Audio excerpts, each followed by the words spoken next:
আপনার দেখায়। হ্যাঁ, যারা অপরাধ করছেন আমাদের দলের, যাদের নামে সুস্পষ্ট অভিযোগ রয়েছে, কোন প্রকার দেরি না করে তাদেরকে প্রথমেই শাস্তিমূলক ব্যবস্থা নেওয়া হচ্ছে, হয় পদ স্থগিত, তারপরে তদন্ত করে যখন আরো প্রমাণ হচ্ছে যে না সেই আসলেই অপরাধী, তখন দল থেকে বহিষ্কার করা হচ্ছে। শত শত হাজার হাজার নেতাকর্মীকে এই 1 বছরের মধ্যে আপনার বহিষ্কার করা হয়েছে বিভিন্ন ধরনের অপরাধমূলক কর্মকাণ্ডের জন্য।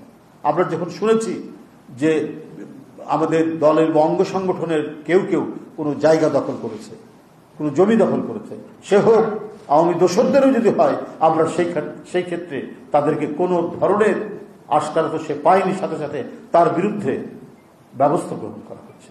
কিন্তু এই সুযোগে আবার দুষ্ট চক্রও তৈরি হচ্ছে। চট্টগ্রামে আপনি দেখুন, চট্টগ্রামে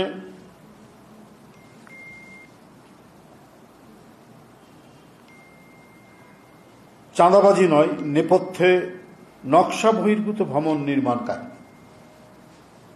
হঠাৎ ফেসবুক লাইভে এসে চট্টগ্রামের জনৈক ইকবাল বিএনপি নেতার বিরুদ্ধে চাঁদাবাজির অভিযোগ তুলে ধরার পর সেই ভিডিও সামাজিক যোগাযোগ মাধ্যমে ভাইরাল হয়।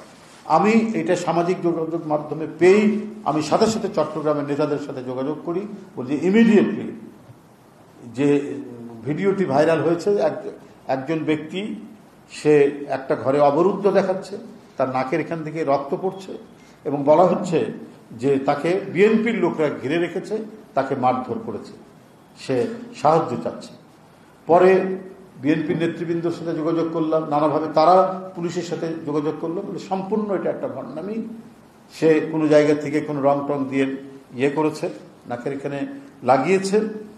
এবং সেখানে হচ্ছে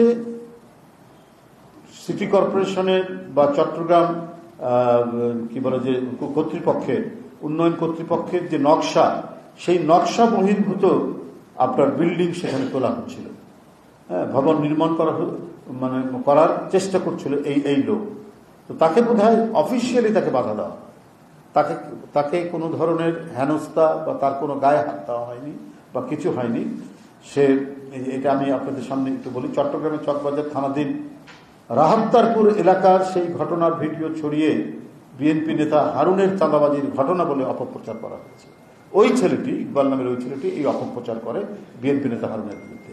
খোঁজ নিয়ে জানা যায় যে পেশায় ইবনে সিনা হাসপাতালের চিকিৎসক ইকবালের বাড়ি নির্মাণে চট্টগ্রাম উন্নয়ন কর্তৃপক্ষের কাছে জমা দেওয়া নকশা না মানার অভিযোগ দেওয়া হয় সমাজ কল্যাণ পরিষদের তরফ থেকে। চট্টগ্রাম উন্নয়ন কর্তৃপক্ষের প্রকৌশলী বিষয়ে জমির মালিক ইকবাল গংকে নোটিশ দিয়েছিলেন চলতি বছরের মে মাসে।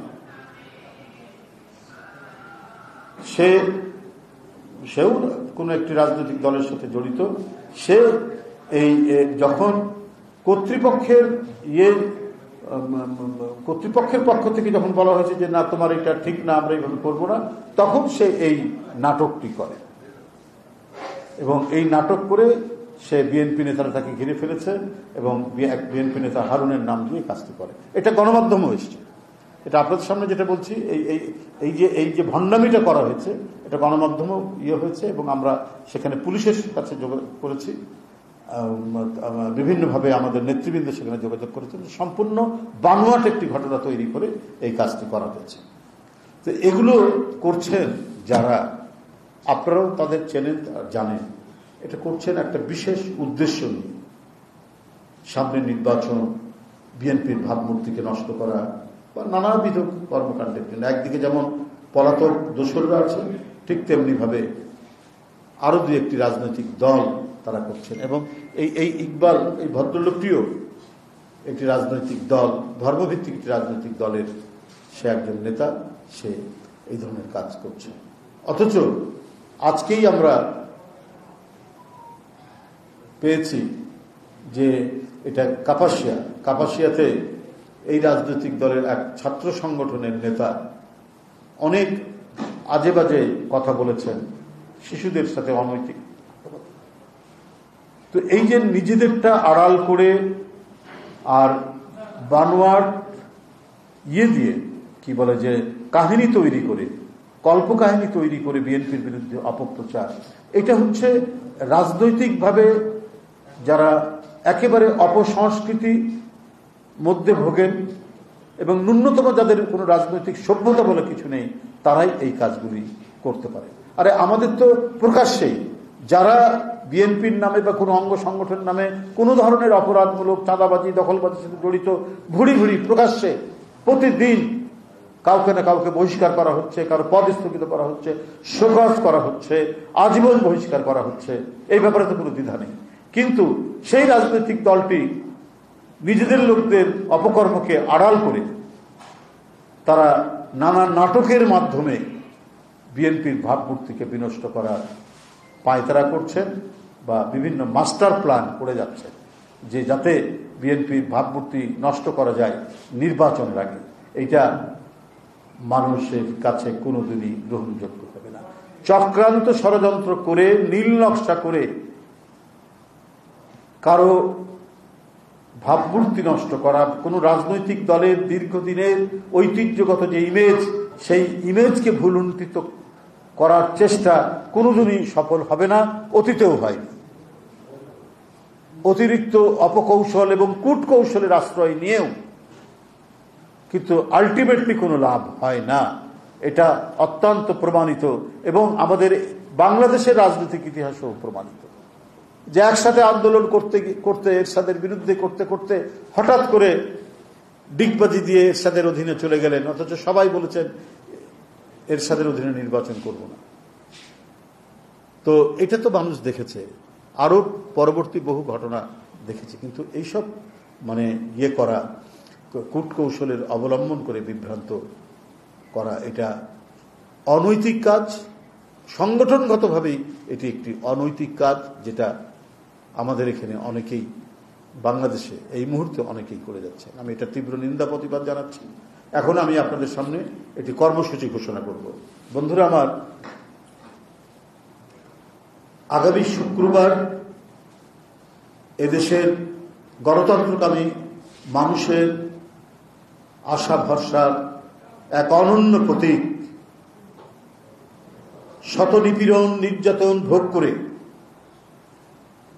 যে অবিসংবাদিত নেত্রী দেশনেত্রী বেগম খালেদা জিয়া তার চিরচেনা আপোষহীন রাজনৈতিক নেতৃত্বের মাধ্যমে গণতন্ত্র ফেরানোর দুর্বার আন্দোলনে গোটা জাতিকে তিনি উদ্বুদ্ধ করেছেন। আমাদের সেই প্রিয় নেত্রী দেশনেত্রী বেগম খালেদা জিয়ার আগামী পরশুদিন শুক্রবার ৮০তম জন্মবার্ষিকী, ৮১তম জন্মদিন, ৮০তম জন্মবার্ষিকী, ৮১তম জন্মদিন।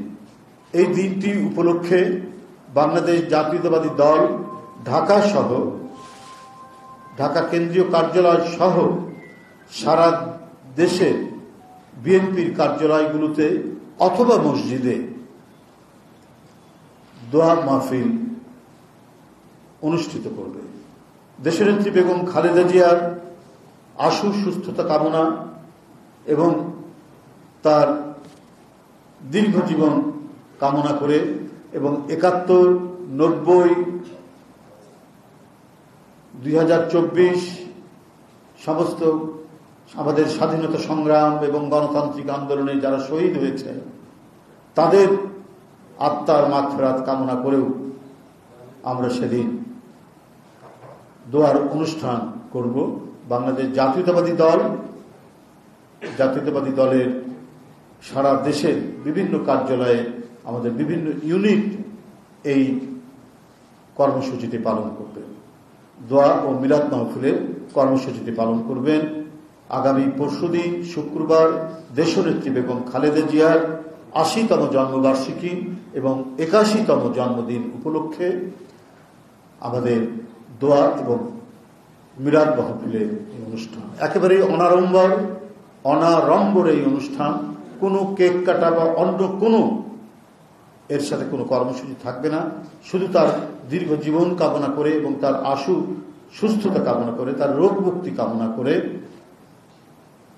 আমাদের দোয়া এবং মিলাদ মাহফিল এই কর্মসূচিটি আমি আপনাদের সামনে ঘোষণা করব। ধন্যবাদ আপনাদের সবাইকে।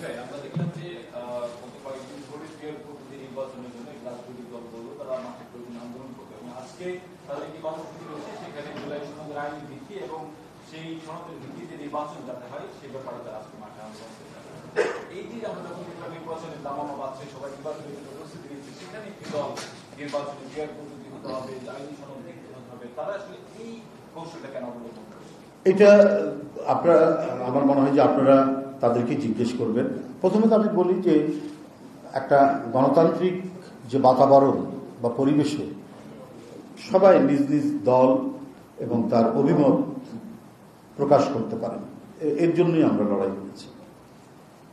তবে আমার এই কথাটি এই জন্য, আপনার প্রশ্নের সাপেক্ষে আমি কথাটি বলছি এই জন্য যে এটা কিন্তু 5ই আগস্ট বা তার আগে এই পিআর পদ্ধতির কথা আমরা সেই সমস্ত রাজনৈতিক দলগুলোর কাছ থেকে আমরা পাই।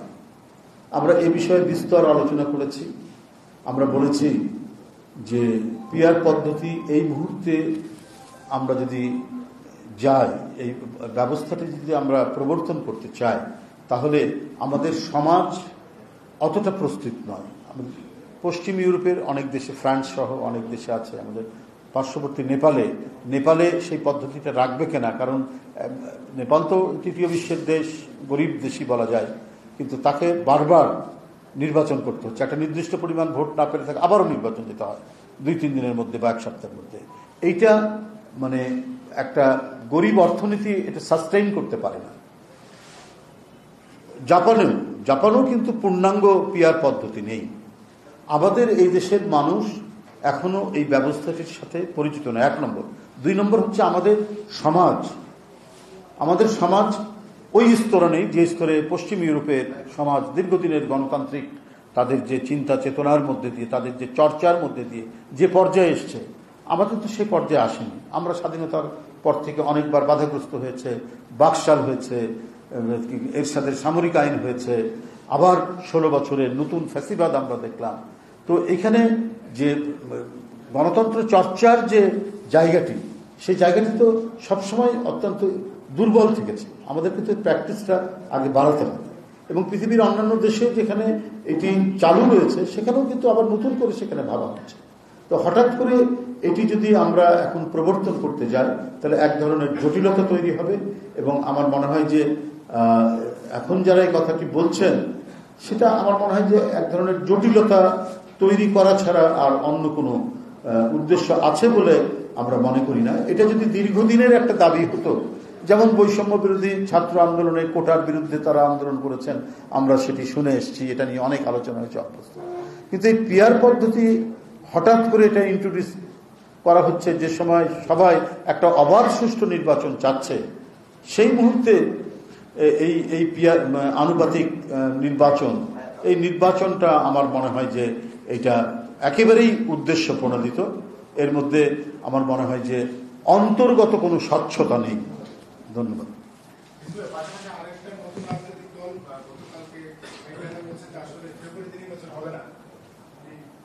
না, আমি তো আগেই বলেছি বিভিন্ন রাজনৈতিক দলের মতামত থাকতে পারে, কিন্তু কথাটা হচ্ছে যে গণতন্ত্রের চর্চা যদি প্রলম্বিত হতে থাকে তাহলে লাভ কার? আমরা তো 5ই আগস্ট এই যে একটা মাইল ফলক তৈরি হয়েছে গণতন্ত্রের জন্য, তো গণতন্ত্র তো নির্বাচনহীন সরকার বা নির্বাচনহীন সমাজ রাষ্ট্র, এটা তো গণতন্ত্রের কোনো নমুনা হতে পারে না। গণতন্ত্র তখনই চূড়ান্ত হবে, নিশ্চিত হবে যদি অবাধ সুষ্ঠু নির্বাচন হয়, এবং যে ওই নির্বাচনে যারা ক্ষমতায় আসবেন তাদেরকে প্রতি পদে পদে জবাবদিহি করতে হবে জনগণের কাছে, সেটা নির্বাচিত পার্লামেন্টের মাধ্যমে। নির্বাচিত পার্লামেন্ট সেটা জবাবদিহিত করতে হবে জনগণের কাছে। সে যদি জানে যে 5 বছর পর আমাকে আবার জনগণের কাছে আসতে হবে, সে তার কাজে কর্মে, তার পলিসি বাস্তবায়নে বা সরকারের পলিসি বাস্তবায়নে সে সতর্ক থাকবে যাতে জনগণের কোনো দুর্ভোগ তৈরি না হয়। এটা তো শেখ হাসিনার পার্লামেন্ট হবে না বা শেখ হাসিনার নির্বাচন নয় যে এমপিরা মনে করে আর আমি এলাকায় গেলেই কি আর না গেলেই কি, আপা সন্তুষ্ট থাকলে আমরা সবাই সন্তুষ্ট, আর সন্তুষ্ট থাকলেই সবকিছু হবে, কারণ ওটা তো সিলেকশন হবে। আমি যদি আমার প্রতি সন্তুষ্ট থাকে আমি এমনি এমপি হয়ে যাব। তো ডেমোক্রেসি তো শেখ হাসিনার পর্যায়ে থাকবে না বলেই তো আমাদের আন্দোলন সংগ্রাম। সেখানে অবাধ সুষ্ঠু নির্বাচন হবে এবং জনগণ যাদেরকে প্রতিনিধি নির্বাচিত করবে তারাই নির্বাচিত হবেন এবং তাদেরকে প্রতিনিয়ত জনগণের কাছে জবাবদিহিতা করতে হবে। এটাই হচ্ছে একটা অবাধ সুষ্ঠু নির্বাচন, এটাই হচ্ছে গণতন্ত্রের একটা প্রধান উপাদান। এবং এই চর্চাটা যদি স্বাধীনতার পর থেকে অব্যাহত থাকতো, তাহলে আমরা অনেক ক্ষেত্রে, কি পলিটিক্যাল ডেভেলপমেন্টের ক্ষেত্রে, কি অবকাঠামোগত ডেভেলপমেন্টের ক্ষেত্রে আমরা আজকে অনেক দূর এগিয়ে যেতাম। তো সেটি হয়নি, কারণ এখানে বাকশাল হয়েছে, একদল হয়েছে, এর সাথে সামরিক শাসন হয়েছে, নানা ধরনের বাধাগ্রস্ত হয়েছে সময় সময় সময় সময়। তা আমরা সেই জিনিসটা চাই না। এই কারণেই আমরা চাচ্ছি, বাংলাদেশ জাতীয়তাবাদী দল যেটা চাচ্ছে, যে প্রয়োজনীয় সংস্কারের তো চলছে, বিভিন্ন কমিশন হয়েছে, তারা সুপারিশ দিচ্ছেন, তাদের মতামত দিচ্ছেন, তার উপরে ডিবেট ডিসকাশন হচ্ছে। এখনো তো 4 মাস 5 মাস বাকি আছে, এগুলো সব চূড়ান্ত হতে তো বেশি সময় লাগবে না। তো তারপরেও যখন একটা নতুন ইস্যু যোগ করা হয়, এই ইস্যুটা হচ্ছে নিশ্চয়ই জটিলতা তৈরি করার জন্য, এর মধ্যে কোনো আন্তরিকতা নেই। ধন্যবাদ। আর থাক, আর দরকার নেই। ওকে, আমাদের কর্মসূচি